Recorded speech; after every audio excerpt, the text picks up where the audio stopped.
Hey everyone, in this video we'll learn about creating different Wireshark profiles for specific use cases.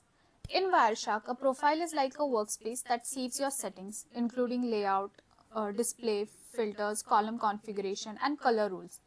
Instead of reconfiguring every time, you can switch between profiles depending on what you're investigating.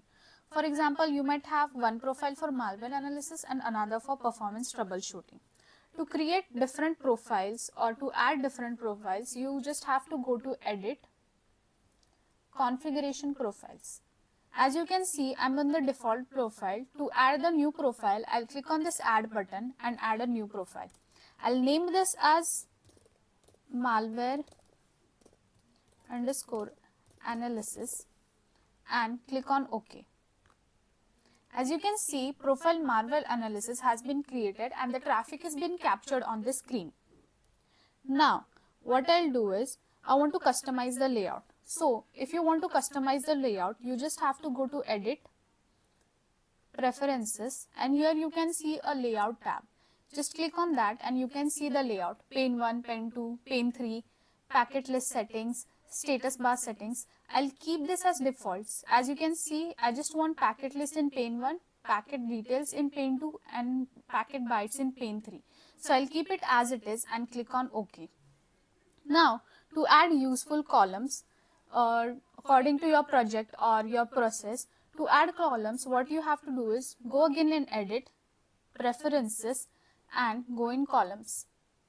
As you can see, these are the check marks, means these are the columns on your Wireshark screen right now. Number, time, source, destination, protocol, length, info. Now, I want to add some useful columns. So, what I'll do is, I'll click on Add button and add a column. I'll name it as HTTP and in field I'll type HTTP. Now, what I'll do is, I'll click on this and add a new column DNS and in fields I'll write DNS query name. Okay, so now these columns are created. What I'll do is, I'll click on OK. As you can see, HTTP and DNS columns are being created. Now, what I have to apply the coloring rules to specific traffic or filter to specific packet. So what I'll do is, I'll go in Edit, no, not in Edit, View actually, Coloring Rules, and I'll add a filter. So what I'll do is, I'll add a filter, name it as DNS and here I'll type DNS and okay, it's already green, which is what I want. Then I'll click on Add button again. So as you can see, this is okay. Wait, I have to change its color to green.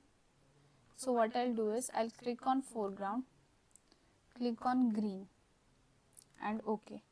As you can see, the check mark is being changed to green color.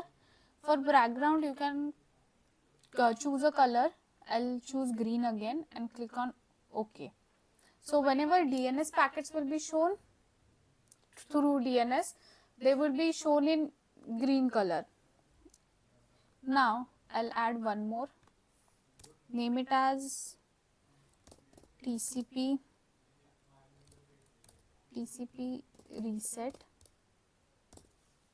And what I'll do is, the filter will be TCP dot flags dot reset and I'll set it as red and OK. As you can see, it is being checkmarked as red. This way you can apply the coloring rules. Coloring rules basically help highlight suspicious traffic. For example, like we used green for DNS queries and for failed TCP connections, red. Now, to apply filters for malware. Now I can save common filters in this profile like suspicious DNS name or unusual ports. Now, to search for like malware and all that, as you can see, the DNS one had turned into gray. I'll go back to the view, not view, yeah, view only, coloring rules, and change this background again to its original form. Okay, yeah, now you can see clearly. So now what I'll do is I'll apply a display filter to see whether malware analysis is being performed on my network. DNS dot query dot name, and I'll hit enter. As you can see, this is the DNS packets that are being shared over my network. I'll check for if it contains any suspicious or malicious thing. So I'll type contains sorry, yeah, now .xyz. This is just a random name. If you want to search some suspicious or malicious thing, you can type its name, like the display filter dns.query.name contains and the filter. Now I'll hit on enter. As you can see, there is no xyz, so nothing is being shown on the screen. Now what I'll do is, you can also check TCP ports on this, like a suspicious port which you want to check whether it's there in your network traffic or not. Simply you just have to type TCP port equal to, let's just say 444. As you can see, there is no suspicious 444 port on my network, so I'm not able to see that. But if you have any suspicious port, you feel that there it is on your network and the packets are being shared over the network, you can just type the port in the display filter. Now the best part is that I can easily switch between profiles. So what I'll do is, I'll go in edit again, column preference, configuration profiles, and I'll add one more profile and name it as performance underscore testing. As you can see, I have added one more profile, performance testing, which I can use for some other part, and I'll click on OK.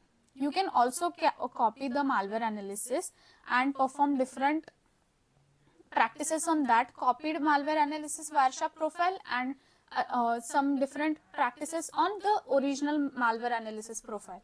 What I'll do is, I'll select it and copy. As you can see, malware analysis copy has been created. I'll click on OK.